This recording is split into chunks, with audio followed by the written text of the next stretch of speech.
Haiko ny eritreritry hialanao zao, izy koa atoato.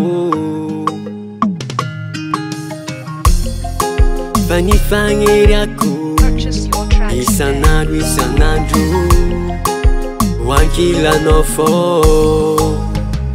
Vao taminao za tavela ke sagnatria zaho agnambela. Vao taminao za tavela ke sagnatria zaho agnambela. Fefanao mpanjakany foko,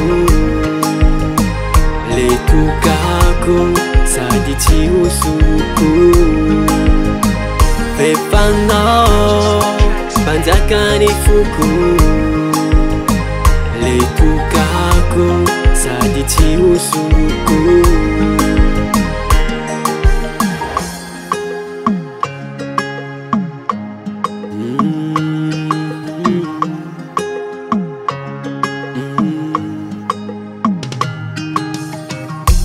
Sorako Zagnahary nagnome anao ho namako eto. Sagnatria zaho agnary na agnalavitry fa idoko aminao.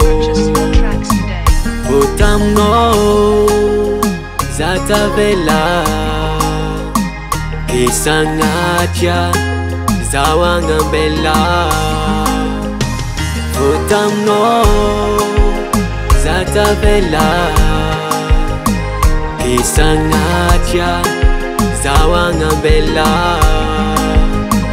Fefanao mpanjakany foko, le tokako sady tsy hosoko. Anao mpanjakany foko. Purchase your